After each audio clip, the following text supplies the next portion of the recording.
My name is Steve Slack. I live in Bowmanville, Ontario, Canada. And 3 years ago, at the age of 48, I was diagnosed with stage 4 colorectal cancer.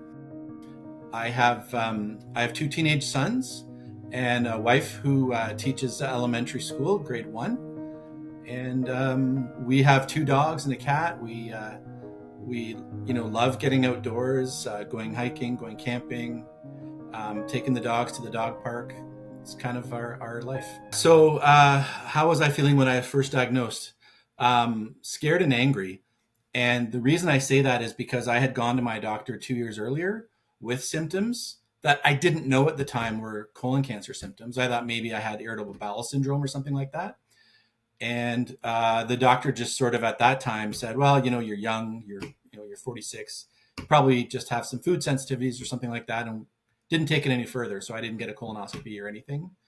And then I just sort of trusted that diagnosis for 2 years while I continued to suffer symptoms, which obviously is now the biggest regret of my life, that I did that, but I did. And so 2 years later, at age 48, in 2021, I decided that, the symptoms were not getting better. They were getting worse, and there must be something more going on than food sensitivity. So I went back to the doctor, and he sent me for a colonoscopy. I told him I thought I needed one. And so I went for a colonoscopy on June 18th, 2021. And when I came out of it, the doctor came in and said, Steve, you have cancer. He said, in fact, the tumor in your colon is so large, I couldn't even get the scope past it to do the colonoscopy. So he said, you're going to need surgery right away. And my life changed forever in that instant. As far as the symptoms I was having, I was having blood in my stool. I was having intermittent changes in bowel habits. So sometimes there'd be diarrhea, sometimes there wouldn't. Sometimes there'd be blood, sometimes there wouldn't. But over time, all that got more consistent. And pains, like feeling gassy, feeling bloated, and just pains in my abdomen at random times, like any time through the day. Didn't seem to matter whether I'd eaten or not, but I could just sometimes have these kinds of abdominal pains. So those are really the symptoms that as I said, started probably when I was about 46, and just continued until I was 48 and progressed. And then at 48, I was diagnosed. And so, yeah, I was pretty angry that we didn't catch it sooner when I first, had those symptoms and went to my doctor. Angry at myself, because why did I leave it so long? So I was really angry at myself and of course, scared what was going to happen to me. Scared for my family, for my wife and kids, what's going to happen if I'm not around. At that time, my kids were 14 and 16. And, I remember saying to my wife, I have unfinished business here. Like, these kids still need to be raised. They still need a dad in their life. So I'm not going anywhere. I'm going to fight this. And after that colonoscopy, all I knew was I had colon cancer. I didn't know how severe it was. So a couple days later, went for scans, and then we got the scan results, and we got pretty much the worst news possible, that I had 23 additional metastatic tumors on my liver, and they were considered inoperable because they were just covering my liver. So nothing operable, nothing resectable. I was basically told chemo for life, and your life expectancy would be 3 years or less. So it was devastating. It was absolutely devastating. I remember spending that time upstairs in the house, punching walls. I was so angry. I obviously not in front of my kids or anything like that, but I was just angry. And then I think I just got fatigued from all the anger, and I realized I needed to change things up. Like, I couldn't just live the rest of my life being angry. I didn't want my kids, my wife, my family, my friends.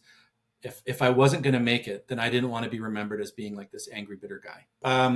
Once they told me that, I had these metastatic tumors in my liver, I remember asking, so where do we go from here? What's the game plan? And the initial game plan was, well, you have pretty much a blocked bowel, so you have to have surgery like right away. So I did go in and have surgery. to have about a foot of my colon removed along with the primary tumor. And then I needed a few weeks to recover from that before we could start chemotherapy. And that was actually excruciating because I'm sitting there the whole time. And I understand why they do it. Like your body needs time to recover from the surgery before they can start hitting you with chemotherapy. But I'm sitting there knowing that there's this cancer in my body. I've got these 23 tumors on my liver, and it feels like we're not doing anything. We're just sitting here. The clock is ticking. So that was a very stressful time for me and for the family. But once I think 3 or 4 weeks after the surgery, I finally got started with chemotherapy, and I actually remember feeling a little bit at peace at that point, although I was still scared because until you've actually been through chemotherapy, you don't know what to expect. You have a lot in your head because, you've seen it in other family members or friends, or you've seen it depicted in movies or TV shows. And so you have a lot of really kind of fears about what chemotherapy might be for you. But I would say more than anything, I felt relieved that at least we were starting to do something. So what chemotherapy was I on? I was on FOLFIRI. And altogether, I did 27 rounds of it with some breaks along the way over the last 3 years. I also did an antibody therapy drug called panitumumab, which was administered along with the chemotherapy. And I think it really helped, but it did have some pretty tough side effects that it's known for. So I was covered in a horrible rash pretty much all over my body, but it especially hits the face. And it's an itchy and very painful rash. When I woke up in the mornings, my pillow would always be soaked in blood because my scalp and my face would just bleed all night long while I was sleeping. And I looked horrible. If I went out in public, like people would always stare or turn and kind of gawk at me because I know I looked awful. People must have thought, what is wrong with that guy? But I mean, at the end, I really didn't care. As uncomfortable as I was, it was just all about as long as it's working. And as you're going through this, every 3 months they're scanning you and we're seeing progress. And that's all that really mattered to me, that we were seeing progress. And so that was enough to kind of keep me going back for more, as it were. Again, it wasn't pleasant, but you do what you have to do. So talking about just sort of my mindset when I, realized that after my diagnosis that I had wasted 2 years and let the cancer progress, and that just sort of the impact of that on me.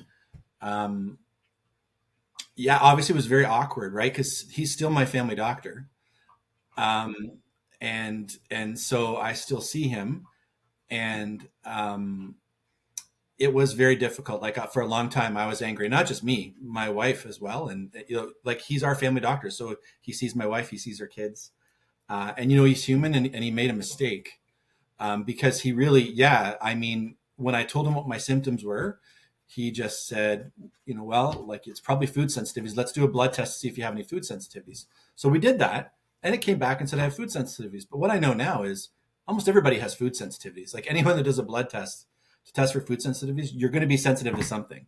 Obviously there's a huge failure that cost me time.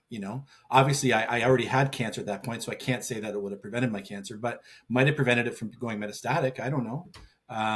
Or certainly could have prevented it from being as extensive as it was by the time I was finally diagnosed 2 years later. So pretty upsetting, pretty frustrating. But again, you kind of got to move on. You got to forgive. And I always said from the beginning that I owned a lot of the blame on that myself because, I'm still an individual. I'm still a human being. Like at any point in time, I could have gone for a second opinion somewhere else or, gone back and questioned it. And I have to own the fact that I didn't. I just went, and I went on about my busy life. And probably credit to my wife, because I think along the way over those 2 years, she was kind of urging me a lot, saying, I think you need to do something. I think you need to. And I finally listened to her. Thank God I did. I going back to that point in time at the beginning when I was really angry and realized that I didn't want to be angry anymore because that's not how I wanted to be remembered. A couple things occurred to me. First of all, why was I angry? Because it was like cancer was like this bully, and this bully is trying to take my kid's dad away from them. It's trying to take my wife's husband away from her. And I was like, I'm not going to let that happen. That was all the motivation I needed. It wasn't about me. I was defending my family because cancer was attacking my family by attacking me. And then the other piece was, I thought, okay, even though I truly believed I could beat this, I truly believed that I can surpass that 3-year kind of survival range that I was given. I thought, well, on the off chance that I'm not going to, then that means I'm not going to be here to finish seeing my boys raised into, full adults. Then I am going to take this experience, this cancer experience, and I'm at least going to teach my kids the most valuable life lesson that I think a parent can teach a child, and that is resiliency. They're going to see their dad role model resiliency like no one's ever role modeled resiliency. I'm going to be the most resilient guy ever, and my kids are going to see that.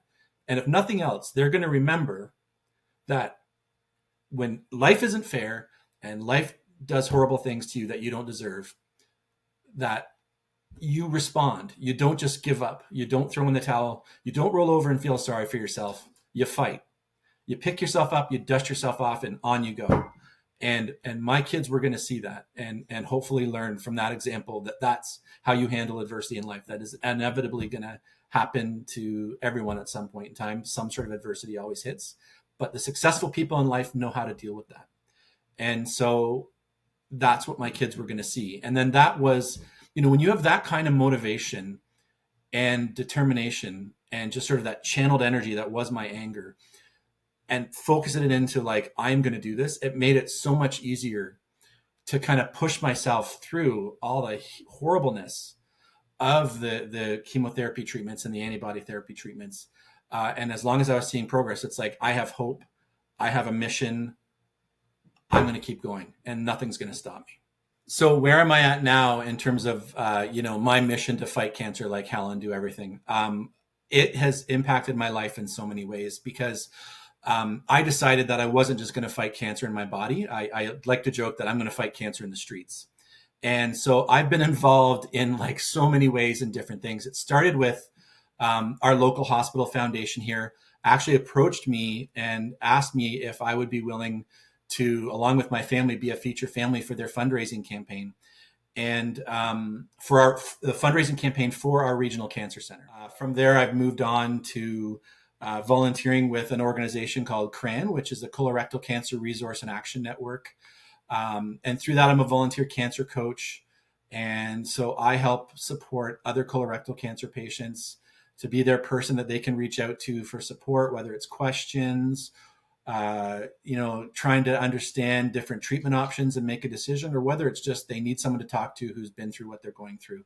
And so I have a number of colorectal cancer patients across Canada that I support. I also do a lot of fundraising for CRAN because I think they're an incredible organization in terms of the supports that they offer colorectal cancer patients and their families. I keep very busy. I do other community cancer fundraisers. They know they can just pick up the phone and I'm the guy that'll come and speak to the crowd to try to get them going and get them pumped up for that fundraiser event, whatever it is. I'm just always put myself out there. And the way I look at it, again, I'm just trying to do my little part that I can to try to help, whether it's advocate, educate, or help raise money. Because I know that I have a story that's a compelling one and can help people, motivate them to want to give to important cancer charities that can help make a difference for cancer patients in my community and also just like across the country. It's like I found a purpose in it. You know what I mean? It's like if this shitty thing had to happen to my family and I, then at least I need there to be a reason why. Like I need there to be a purpose behind it. And so if I've helped, one person maybe get screened earlier and catch colorectal cancer in its early stages, which by the way, I've done. I've had people literally reach out to me and go, thanks to you and only thanks to you, I went and did this, and guess what? We found something. So thank God, you've talked about it or you've shared. So that's really rewarding, but also just as important to me is just, I understand what colorectal cancer patients are going through. I know how hard it is. I know the physical pain. I know the mental and emotional stress. And you know what? If I can do anything to make their journey a little more comfortable, that's really important to me too. What I learned is that you have to be your own advocate when it comes to your health. Like no one else is going to effectively advocate for you. And so what I tell people, yeah, is number one, listen to your body. And number two, if your body is telling you something when you're listening to it, then you've got to fight for whatever it is you think you need. Period. End of discussion. And unfortunately, in the under 50 population in North America, we are seeing an alarming rise in colorectal cancer rates. And we're really not sure why, but specifically in that under 50 crowd. And what's happening, unfortunately, is that when the under 50s are diagnosed with colorectal cancer, it's usually late stage, stage 3 or stage 4.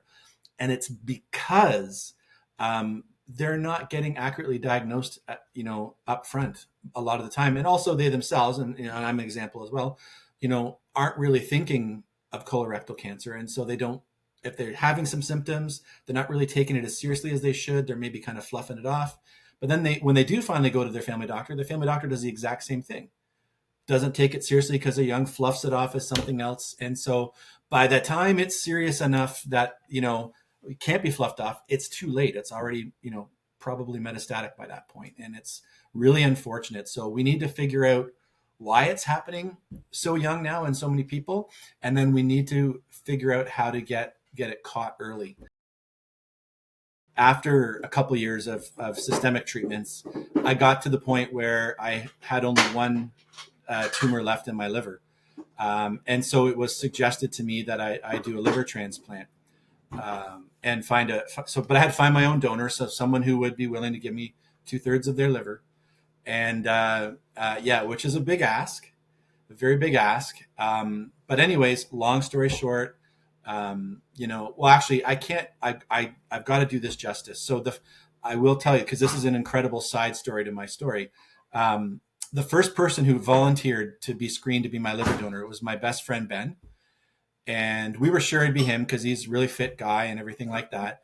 Well, part of the screening process, he goes in and gets an MRI because they do that to make sure there's no other issues going on with his health. Don't they find cancer in Ben on the MRI that he didn't know he had? So he didn't, no idea he had kidney cancer. And so him going to get scanned to be my donor saved his life because they found it early enough that they were able to just go in and surgically remove it. They didn't need chemo or anything. Had he not gone to get that scan for me, they said that cancer would have just slowly grown over the next several years. And by the time he was feeling symptoms, it would have been too late. So pretty amazing. It was, I was honestly, my emotion was, I was thrilled. I was thrilled that I knew Ben was going to be okay. And so grateful that it was caught and that he wouldn't have to go through what I've been through, So anyways, moved on from Ben to the next donor.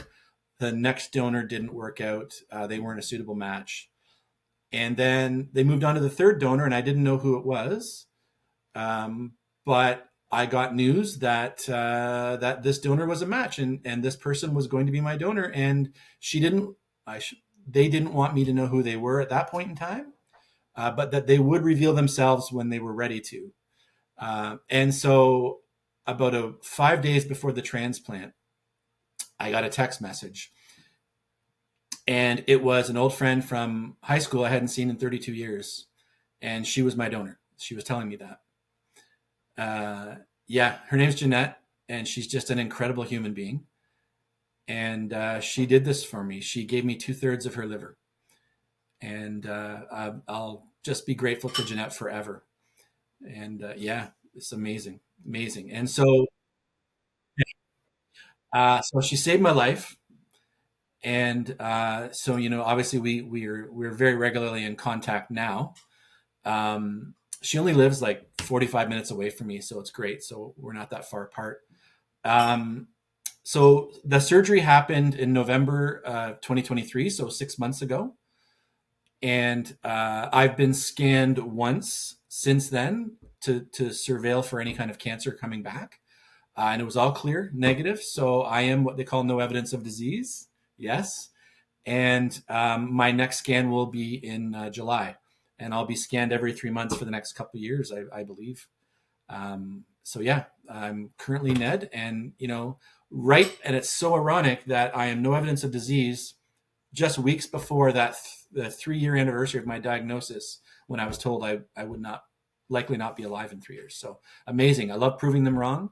I like to think, I'm a source of hope for other cancer patients, that, the seemingly impossible is possible. It can be done. Yeah. So talking about just the mental and emotional side of, as a cancer patient living in a no evidence of disease status, it's fraught with emotion. Um, you know, First of all, I was surprised initially that I wasn't more happy. And I've since learned that that's a very common state of mind for cancer patients who reach NED, or no evidence of disease. Because, you're just, I think you're partially, under post-traumatic stress syndrome, just from what you've been through up to that point, combined with this anxiety and fear you can't shake, that, oh, what if it comes back, or it could come back. And we call that, in my group, we call that scanxiety, right? Anxiety over scans, so scanxiety. Um, and then I think there's a little bit of survivor's guilt as well, because you can't help going through something like cancer. At least myself, and I know I'm not alone. You inevitably meet other cancer patients, and you form bonds with them, especially when, someone like myself, where I'm putting myself out there trying to connect with and support other cancer patients. So you make these connections, these friendships, and then you inevitably lose some along the way. And it's so hard. It's definitely hit me hard. And so there's been that piece to deal with as well, that, here's someone that you've built a connection with, a bond with, and no, they're not like someone who was a lifelong friend, but because they were someone that were kind of in the trenches with you, going through what you were going through at the same time, that's quite a tight connection. And you lose them, and it hits you hard, and then even harder when you think, well, I've got the same thing, or they passed for the same thing that I'm trying to survive. And then you start going, well, why am I so lucky? So yeah, that living in this status is it's an emotional roller coaster. You're up, you're down, you don't know how to feel. You feel guilty if you don't feel happy. Um, it's it's a strange feeling. And then what I find is, like, usually like right after a scan, I feel great, and then it just sort of, like, as time goes on, it sort of comes down a little bit, and then lower, and then you get to the next scan, and then the cycle starts over again. My advice to those watching would be make sure you're aware of the risks of cancer, and I'm going to speak to colorectal cancer in particular. It is the second leading cause of cancer deaths, and colorectal cancer rates amongst, and particularly younger people under 50, are on the rise, and you need to protect yourself from that. And the first step to protecting yourself is just being aware that the risk exists. Knowing what the risk factors are, and then going forward, listening to your body. And if you ever feel like you're detecting any kind of potential symptoms, to immediately go to your primary care physician and insist that you have it properly and thoroughly investigated. Don't be brushed off.